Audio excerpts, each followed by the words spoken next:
Bem-vindos ao Connect PampaCast, um espaço onde a gente conecta pessoas e oportunidades. E aqui nessa mesa só senta pessoas que são inspiração para a nossa fronteira. Eu queria começar o nosso podcast de hoje agradecendo os patrocinadores deste podcast que nos permitem viver esse momento aqui. Gostaria de agradecer o Hotel Hermitage, porque é o local onde a gente está gravando esse podcast hoje. O Brasil Free Shop e o Mônaco Free Shop, que são os dois free shops que são os patrocinadores deste podcast, e eles possuem loja no Brasil e no Uruguai. Também gostaria de agradecer a Cabanha Sem Fronteira, um atrativo novo aqui na nossa região, onde mescla tradição e inovação. E também esses looks que estou utilizando hoje no podcast são da Boutique Cor e Magia. Então, muito grata a todos os nossos parceiros, e vai ter para vocês na descrição as informações de cada um deles, tá? Bom, eu gostaria aqui de apresentar, uma honra receber esse meu convidado. Ele que é enólogo e sommelier, atualmente coordenador de enoturismo da Vinícola Modem. Atuando no enoturismo desde 2013, Alex chegou a Santana do Livramento em 2024, onde vem contribuindo ativamente para o fortalecimento e o desenvolvimento do turismo em nossa cidade, unindo conhecimento técnico, experiência e paixão pelo mundo do vinho. Seja muito bem-vindo, Alex, ao nosso podcast. Obrigado, Elisa. Eu que agradeço aí o convite. Na verdade é uma honra aí poder participar aí e estar aqui, né? Bem tranquilo. Muito obrigada. Eu espero que tu te sinta em casa, porque foi assim que eu me senti quando a gente teve a nossa primeira conversa lá na Almaden e que tu apoiou um evento meu, que foi o Connect Turismo, que tu veio aqui com os seus vinhos e com os vinhos da Almaden e ninguém sabia nem quem eu era. Tu não sabia nem quem eu era, né? E o evento também, e prontamente tu disse, eu vou estar lá, tá horário assim, e vai ser assim. Então eu sou muito grata às pessoas que Deus colocou no meu caminho, e tu é uma delas, que acreditou no projeto sem ele mesmo, sem ele estar tão maduro assim, sem as pessoas enxergarem muito aquilo, né, que estava sendo planejado. E eu queria saber, Alex, quem é o Alex, né? Por detrás, tu quer vincular o Alex ao vinho ou não, fica à vontade. Sim. Mas quem é o Alex? Sim. Na verdade, é difícil, né? Até quando tu me pediu ali para escrever uma biografia, eu nunca tinha escrito isso, porque é difícil a gente falar, né? É fácil os outros falarem de nós, mas é difícil a gente falar de nós, né? Na verdade, eu sou um cara simples, né? Às vezes o pessoal não me conhece, né? Às vezes me vê na Almaden ali e acha que eu sempre tive no mundo do vinho. Na verdade, eu nasci em Porto Alegre, né? Então, hoje é uma cidade que já possui algumas vinícolas urbanas, mas lá nos anos 90 estava numa fase ali de que não tinha, né, muita produção, até estava se perdendo a produção do arroz, que para quem não sabe, lá eu morava na verdade numa cidade ao lado, né, de Porto Alegre, chamada Viamão, que na época tinha uma festa do arroz doce e já estava se perdendo esse caminho. Mas principalmente os turistas, né, me questionam quando que eu comecei a beber vinho, né, e eu brinco com eles que eu comecei a beber vinho com 6 anos de idade. Uau. Porque na creche onde eu ficava, a moça tinha uma pipa de vinho, né, um barril, devia ser um barril ali de uns 15 mil litros de vinho, 10 mil litros de vinho. Eu era pequeno, então o barril parecia maior do que talvez fosse, realmente, né? Mas coloca ali uns 10 mil litros de vinho, que ela comprava vinho e armazenava ali. E para mim e para as crianças que ficavam na creche, que até isso hoje em dia seria, né, conselho tutelar, é o mínimo aí, né? Mas ela dava água para nós, vinho, né, misturado com água e açúcar para nós. E acabava que as crianças dormiam, né, a tarde toda ali. Uau. não era, então assim, dava um sossego para ela. Mas eu lembro depois disso de um tempo, hoje, né, eu consigo falar, né, tranquilo com os turistas, mas eu sempre fui um cara bem introvertido, assim, não falava, até com a minha mãe, assim, para ela tirar algumas informações de mim, ela tinha que cavocar, assim, e eu lembro que eu saí da creche e a minha mãe me levou pro hospital e eu tava com anemia profunda. E na época a gente até se questionou assim o porquê isso, mas não associou. E eu lembro que dali uns 6, 7 anos, assim, que eu já começava a falar um pouco mais, eu comentei dessa história do vinho. que ela dava vinho para nós, né? E a minha mãe daí que foi entender, né? Não, claro, minha mãe não é médica, né? Mas ela calculou assim, pô, dava vinho pro guri, ele dormia a tarde toda, não se alimentava nos horários que deveria se alimentar. Então, provavelmente aí a anemia profunda, né? Saindo dessa parte de quando eu comecei a beber, eu sempre estudei, da primeira até a terceira série eu estudei em colégio municipal, assim. Só que eu não sei como é que é em Livramento, né? Mas lá na região metropolitana não tinha muita aula, né? Então a minha mãe, logo ali, eu estudei até a terceira série, na quarta série ela já tentou uma bolsa para mim num colégio particular, até para ter aula, né? Porque no colégio municipal lá a gente mais ficava em casa do que tinha aula. E fui indo, né? Fui estudando e tal. Depois, né, me formei. Me formei ali 17 para 18, daí começou a fase de vestibulares, né? Passei em alguns vestibulares ali na região metropolitana, mas eu tinha aquela sensação assim de que eu sempre fui muito de casa, mas tinha um momento que eu não me via fora, assim, mas é uma forma de evoluir, né? E um dos vestibulares que eu passei foi em Tecnologia em Alimentos, lá em Bento Gonçalves. E né? Coloquei para a família assim como uma possibilidade, e nisso os meus padrinhos me levaram para Bento e, que nem eles dizem, me deixaram lá, né? Conseguiram um lugar para alugar, e eu fui fazer, a primeira faculdade que eu fiz foi Tecnologia em Alimentos. Não, como é que eu posso dizer assim, tipo, estava no meio do vinho, então o primeiro emprego ali já diz, né, no que tu comentou no início, 2013 eu comecei a trabalhar na Miolo. Eles não contratavam gente que não era enólogo. Na verdade, demonstraram um certo desinteresse a primeira vez que eu fui lá. Só que na insistência acabou que uma hora eu consegui. E daí eu comecei em 2013 na Miolo, servindo vinho nas salas de degustação. Assim, eu não era formado em enologia, então não podia fazer as visitações, mas servia vinho. Aí concluí a faculdade de alimentos. Fiz o sommelier, fiz o W7, talvez o pessoal que esteja nos escutando não vá saber, mas é uma escola inglesa de sommelier. Fiz o W7, ali é um investimento alto, mas já era uma primeira formação assim, e entrei como portador de diploma em enologia depois, e daí fiz enologia. Daí sim, né? Tira aquele peso das costas. Bom, agora eu posso dizer que eu sou enólogo, né? Porque antes, sendo sommelier, o pessoal perguntava, Alex, tu é enólogo? E eu... É que nem às vezes o cara... o sonho de um mecânico de avião às vezes é ser piloto de avião, às vezes não é, mas também, né, se não for, mas os turistas indagavam muito, né? Porque que nem tu vai falando, né? Tu vai falando da área, é diferente tu trabalhar anos com gado, por exemplo, e ser médica veterinária, né? Tipo, explicar a fundo o problema, né? Bom, resumidamente é isso, né? Saí de Porto Alegre, fui morar em Bento estava na área do vinho, fui trabalhar com vinho, e hoje estou coordenador do turismo, né? Mas estamos falando aí de 13 anos, né? Sim, então, tem uma trajetória. Se me perguntar, Alex, passa muito rápido, né? Passa muito rápido. O pessoal às vezes fala, 13 anos, mas quando a gente trabalha com o que gosta, tu não calcula muito tempo, assim, né? Então... vai chegar uma hora ali, vai chegar um momento que tu para assim e pensa, mas 13 anos, né? Mas não é uma coisa que eu penso todo dia, né? Sim. Não, e agora tu me fez refletir, né? Porque tu estava contando a tua história, assim, e a parte ali da professora e tudo, e assim, tu me pegou tão desprevenida, assim, que eu digo, sério? E aí eu não sabia como me posicionar sobre isso, né? E uma das posições que me veio, assim, a respeito disso, é que a gente também, como a gente tá muito habituado com umas que, tipo, não é normal, né? Pode ser comum, mas não é normal. Então, a gente acaba, né, até quando tu conta, a pessoa que tá do outro lado não sabe o que reagir. Meu Deus, ela dava vinho para as crianças. Não... Como isso, sabe? Sim. Então, assim, sem julgamento, gente, acho que a gente não tem espaço de julgar ninguém, era a maneira dela que ela encontrou, né? Mas, vamos ser sinceros, né? Que a gente não pode, isso não só com a professora, com outras situações, normalizar, deixar, tipo, não é. Não é comum, mas não é normal.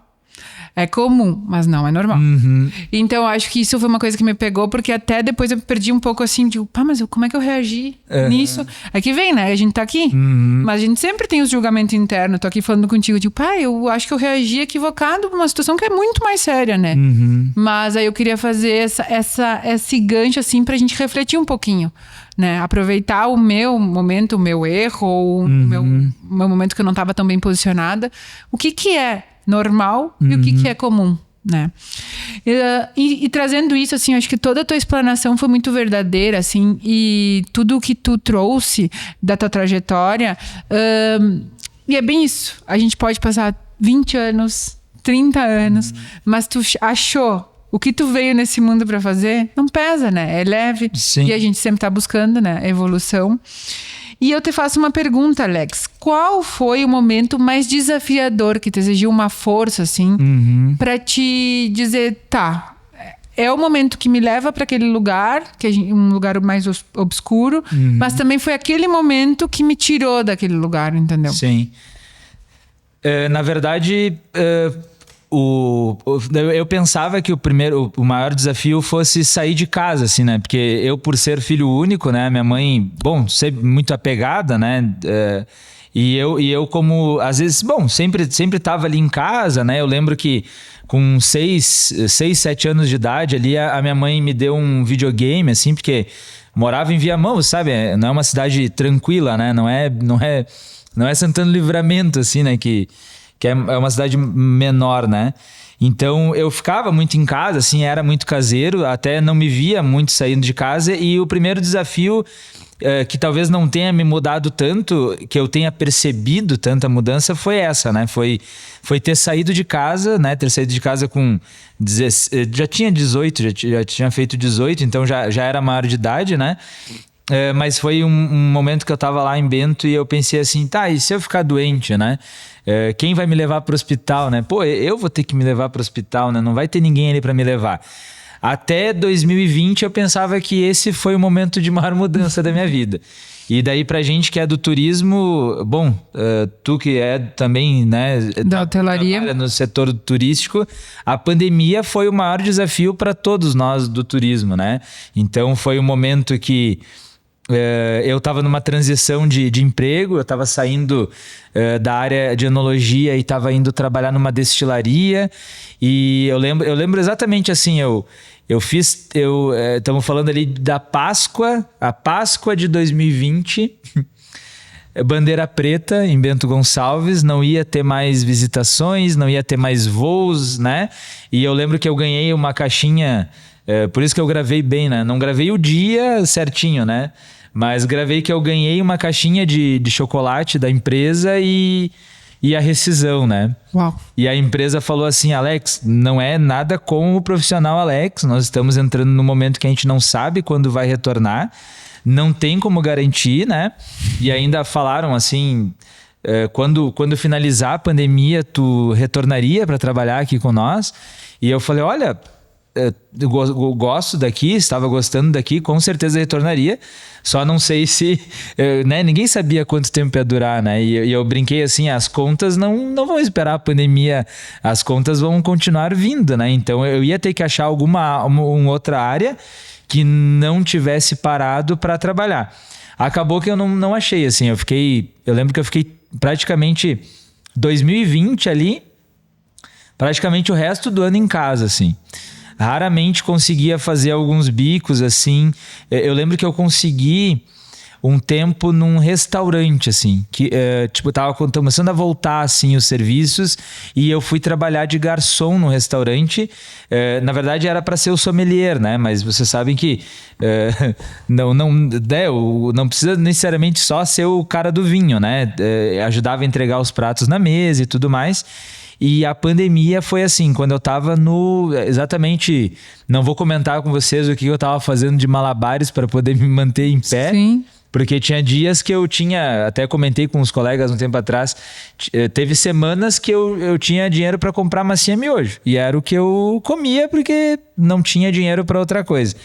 E a fatura do cartão estourado, porque os primeiros meses ali eu pensei, não, vai dar para poder continuar me alimentando bem e uma hora eu vou conseguir pagar essa fatura. E o turismo parado.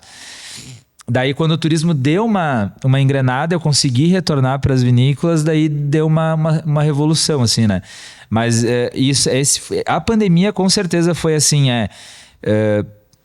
cara, tô lá embaixo, não existe como baixar mais, só que nesse momento tu para e pensa assim... Tem tanta gente na rua, tem tanto morador de rua agora que não tem nem essa massinha miojo aqui pra comer, entendeu? Então, eu tô comendo, né? Eu tô comendo banana, eu tô comendo massinha miojo. Então, assim, cara, tá ruim. Mas tem gente que tá pior, né? E que volta e meia, eu sou o craque, né? Bom, às vezes eu saio com os colegas da vinícola, né? Eu saio e às vezes às vezes umas pessoas na rua e falam assim, cara, tu me compra um lanche... E esses dias um colega me falou assim, cara, tu nunca diz não para essas pessoas, né? E teve uma vez uma moça que estava vendendo doce ali no posto de gasolina aqui embaixo, na principal aqui, e ela tava vendendo doce e eu puxei R$50 para entregar pra moça. E a minha colega falou assim, Alex, tu ia dar R$50? Eu falei, não, ela falou que a filha dela tava passando por dificuldades e tal, mas Alex, essa moça sempre tá aqui. Eu falei, tá, mas tipo, não é, eu não tô sempre aqui, né? Sim, claro. Então assim, pra mim é muito difícil, principalmente quando a pessoa, claro, dar dinheiro é difícil porque, né, que nem tu fala assim, pra Deus tu tá ajudando, né? Se a pessoa vai usar esse dinheiro pra comprar droga, comida, tu fez tua parte, né? Tu ajudou. Tu fez o Agora, se a pessoa não usar o teu dinheiro pra uma coisa boa, daí já não é mais obrigação tua, né? Nem a tua responsabilidade, né? Olha, tu me trouxe aqui tanta coisa, tantos ensinamentos e a certeza, né, de que tudo isso aqui tá muito bem planejado, né? Que Deus não erra nunca. E tu sabe que tu me trouxe também o meu contraponto. Tu sabe que eu tive uma experiência na pandemia, além da experiência horrível que todos nós vivemos e que todo mundo sabe o que foi para cada um, né? Eu tava no setor da hotelaria, né? E eu tinha 30 anos quando a pandemia aconteceu, né? Começou a acontecer. E eu não tinha o hotel ainda bem estabilizado. Vou ser bem sincera, o hotel tava muito bem, talvez tinha sido o melhor ano dele até então, e teve a pandemia. Então, quando eu recém tinha uma situação que eu tava indo, prosperando, veio aquela baixa, assim. E eu tinha funcionários, né, óbvio, na qual eu sempre tratei aqui dentro com o devido respeito e com dignidade. E eu pensava assim, posso fechar a empresa, mas aquelas pessoas, talvez possa ter errado, mas eu queria deixar elas... Eu tinha funcionários de 6 anos e eu digo, eu tenho rescisão para mais esse mês e eu não tenho mais como pagar. Eu pensava só nisso, assim. Não tenho mais. Eu prefiro deixar essas pessoas... Eu acabei demitindo muita gente. Foi o meu período mais difícil. Para todos os setores. Muito difícil demitir as pessoas. Tu sabe, ainda mais um funcionário antigo é muito pior. Porque tu já tem envolvimento emocional com aquela pessoa. E eu tive que tomar essa decisão. Porque eu não tinha certeza. Ninguém tinha certeza de nada, entendeu? Até eu acho que ele ficou... Tomara que esse vídeo ele assista, porque eu acho que ele ficou com um certo ressentimento comigo, eu vi no olhar dele, mas foi genuína a minha atuação, entendeu? Eu queria cumprir para dar oportunidade dele encontrar uma solução para uma coisa que nem eu sabia o que ia vir, entendeu? Mas foi muito duro, e quando tu falou disso eu me lembrei, pai, será que eu fiz a coisa certa ou não na época? Eu julguei o mais certo, mas de repente eu posso ter deixado ele numa situação pior. Não, na época era muito difícil. Nenhuma empresa e todo funcionário tinha que entender também, né? Porque todo mundo tava no mesmo barco, né? Não era uma coisa assim, não, só as empresas vão passar por esse problema. Não, era todo mundo, né? E vários setores, né? E tu sabe que eu, passei justo e sobrevivemos e graças a Deus estamos aqui, mas foi um dos processos mais doloridos, assim, tirando a parte de gestão, que foi extremamente desafiador, que eu nunca pensei que eu ia conseguir sair daquilo ali e que a minha condição deu certinho calculado, mas a parte com as pessoas, assim, já era o clima horrível e tu ter que fazer aquilo ali foi pra mim um dos meus fundos do poço, assim, que eu tive que ter muita maturidade pra não me colocar naquele lugar ali, de não sentir tudo que eu tava sentindo, né? Mas enfim, Alex, olha, aprofundamos aqui também nossas conversas nesse podcast não estão fáceis, não estão maravilhosas, vamos corrigir, mas estão bem profundas.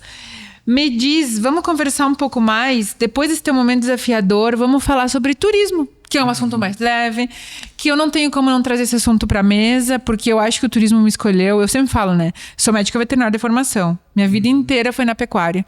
E a hotelaria me escolheu em primeiro lugar. E agora, a hotelaria já é parte do turismo, mas não é a mesma coisa. Agora, com atrativo, acho que agora sim eu posso dizer que eu trabalho no turismo.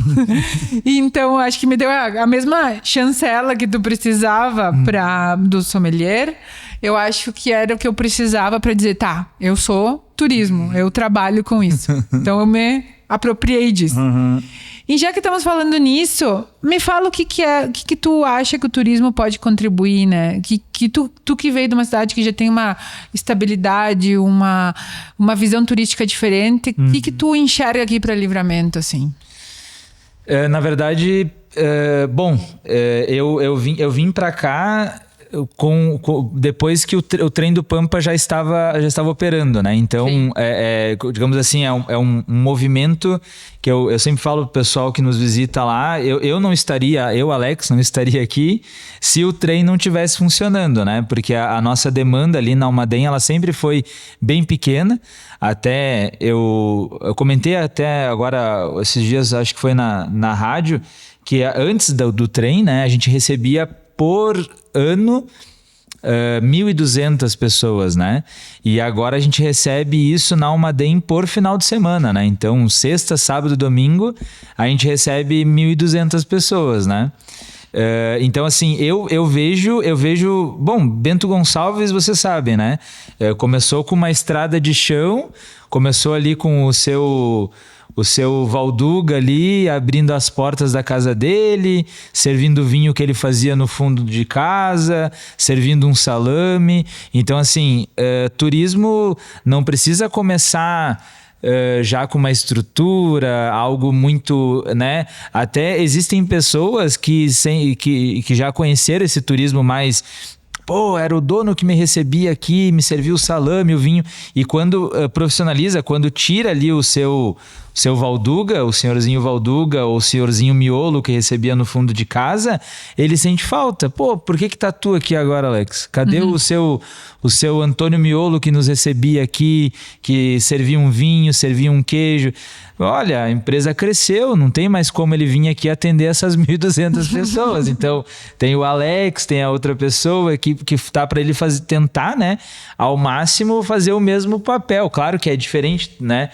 É diferente eu ir lá na Cabanha Ser Fronteira e ser atendido pela Elisa, que conhece a cabanha de cima a baixo, ou um funcionário que ela treinou ali há um mês, que talvez no primeiro caminho ali, né, esqueceu de falar da figueira, sei lá, um exemplo, né? Então, assim, é profissionalizando que perde um pouco a mão da Elisa, mas a Elisa vai continuar ali, né? A essência a essência continua, né? Existe um roteiro, né, que não precisa ser robotizado, mas de que a Elisa que passou isso para as pessoas, né? Então, eu acho que assim, Livramento tá num caminho já muito bom, né? Bom, a gente sabe, né? Uma cidade que é muito visitada. O que eu já falei isso em outros momentos, o que tá evoluindo, né? Então, tá no caminho. Tá no caminho. Já tem... Pô, a gente... Na Almaden ali, a gente já vai em 7 hotéis buscar os turistas para levar para Almaden. Então, a gente tá fazendo esse trabalho para ajudar, né? Sim. Para ajudar cada vez mais as coisas a crescerem, né? E pensando como um todo, assim, agora o próximo passo, eu acredito... além dessa estruturação que está acontecendo dos hotéis, cada vez hotéis sendo reformados aí e tudo mais, restaurantes, que é o que os turistas, né? Eu trago aqui para vocês as dores dos turistas, né? Sim. Restaurantes, que eles não têm muita opção do lado de Livramento. E mais vinícolas abrirem as portas, né? Porque ali onde nós estamos, ali na Vila Palomas, em Livramento, tem nós e a Cordilheira de Santana, né? Então... não tem mais outras em Livramento para a pessoa visitar, né? Sim. E a pessoa busca, né? O turismo rural, busca o enoturismo, busca unir tudo junto, né? E não vai vir pra Livramento pra visitar um lugar só, né? Não, e tu sabe que eu até quando a gente tava conversando, agora eu vou expor para o público, que nós tava conversando sobre como que tu sentiu a dificuldade que tu até comentou de quem era o Alex, né? E eu contribuí pra tua descrição, né? E eu acho assim, ó, que essa abertura de porta, o transfer que tá acontecendo, que a Miolo tá proporcionando, que a Almaden tá proporcionando, se dá porque tem o Alex. Então, quando eu coloquei aqui, foi com total propriedade que tu tá ativamente nisso, tá? Para fortalecer o desenvolvimento do turismo, assim. Então, é assim que eu te enxergo e é assim que as pessoas têm que te enxergarem, entendeu? Porque tu vai lá e peleia. Peleia por nós, peleia para desenvolvimento. Então, isso é uma coisa que me veio agora para compartilhar, que nem todo mundo sabia, porque era uma coisa nossa, de bastidor. E outra coisa que me veio para compartilhar também, sabe que o atrativo turístico, o A Cabanha Sem Fronteira, que tu chegou a citar, né? É uma propriedade familiar. Eu sou a 4ª geração dessa família. E meu pai hoje, graças a Deus, ele hoje recebe os turistas. Ele estava junto conosco aquele dia e depois a gente teve recebemos outras pessoas e ele sempre. E eu vejo ele a alma, entendeu? Eu entendo o que as pessoas falam quando não é o dono que está ali dentro. Mas eu acho que é tão grandioso a forma com que às vezes o dono já vai deixar sua marca ali. Ele deixa parte de si ali. Ele criou aquilo ali, ele ajudou a construir aquilo ali. Então isso aí já é um legado e aí vem a gente ter a capacidade de capacitar as pessoas para que elas sirvam a um legado. Com aquele sentimento de pertencimento, de transcender gerações. Então eu acho isso outra coisa que eu tinha para compartilhar, que o legado tá ali, entendeu? Dependendo de quem esteja, né, apresentando ele. E também outra coisa que me veio para compartilhar, que eu acho que tu falou ali, que não precisa ser pequeno, não precisa ser grandioso. As pessoas têm um conceito errado de que tudo começa grande. Ninguém começou grande. O Trem do Pampa não era o Trem do Pampa, o Hermitage há 10 anos atrás não era o que é o Hermitage hoje. E tudo é uma construção diária. Tudo é trabalhoso. Veio vários momentos que a gente conversou aqui nesta mesa que as pessoas veem só o palco, mas não veem. E tem muita gente que vê o palco e não pagaria o preço pelo bastidor. Não pagaria o preço que essas pessoas pagam para poder chegar aqui. Então, eu acho que... E isso trouxe para mim, quando eu falei pro meu pai, vamos fazer, tem um baita potencial. E ele foi resistente no período dele, por momento dele, também aprender que as pessoas não estão no tempo certo das coisas, e talvez o dele era o tempo certo, porque eu queria fazer isso lá atrás, eu queria fazer em 2013 isso. Então, quando vê aquele não era o time certo é exatamente o tempo que aconteceu as coisas, né? E ele abraçou, sabe? Ele me disse um não, e depois ele agora abraçou um projeto como a alma dele e ele percebeu que aquelas coisas que para nós há 5 gerações, 4 gerações já é comum, tá? Para o turista é algo muito novo. Então é um marco da linha divisória que a gente acorda todos os dias com ele e deita com ele. Entendeu? É um cavalo que está pastando, é a usina eólica, que é a nossa... paisagem natural, os boi, né? Isso já é o que a gente vive, né? Uma mangueira de trabalho, é o que a gente vive o dia, nascemos nisso, entendeu? Eu levo minhas filhas pra mangueira com 2 anos, elas já sabem toda a lida, entendeu? Então, assim... Mas quem vem de fora, e isso a gente está preservando muito mais que um legado, é uma cultura, é muito além, né? Então, essas coisas assim que me veio quando tu começou a falar, que eu achava importante também contribuir e compartilhar, que vem de encontro a tudo que tu disse. E pra gente, acho que já dá para nós encaminhar para o final desse episódio, me diz, Alex, uma frase, um livro, um filme, uma passagem inspiradora que tu acha que tu pode contribuir, conectar com alguém e fazer a diferença na vida dessa pessoa. Na verdade, bom, eu não sou muito de livros, assim, né? Eu sou mais de filmes, pessoa mais virtual, acho que impossível, né? Chega em casa, se gruda no computador e fica lá procurando filmes. Eu acho que tem um filme que tem muita ligação com a Almaden, que a gente fala, eu acho que eu posso deixar isso como uma dica para as pessoas assistirem em casa. Tem Tem na stream, no Fazer Propaganda, que não tá patrocinando ainda o podcast, né? Uau, vai mas tem na stream vermelhinha lá, que tem um N grande, que é o Julgamento de Paris, que quando foi a primeira vez que um vinho do Novo Mundo ganhou em um concurso na França dos vinhos franceses. E isso a gente está falando lá de 1970 e poucos, né? Que foi bem no momento em que a Almaden estava vindo para o Brasil, e isso acelerou, né? Acelerou essa trajetória da Almaden vir logo para o Brasil. O Julgamento de Paris em português, né? Mas The Judge of Paris em inglês lá, mas o pessoal vai achar. Vai encontrar. E tem uma ligação forte com a Almaden no Brasil. E sem a Almaden estar no Brasil, eu não estaria aqui hoje, né? Então, é um filme já mais antigo, mas que é bem dos primórdios ali da vinícola, né? Sim, do início de tudo. Do início. Bom, Alex, foi um prazer imenso te receber aqui. Espero que tu tenha te sentido em casa, porque eu me senti numa conversa muito prazerosa. Bom, até o próximo.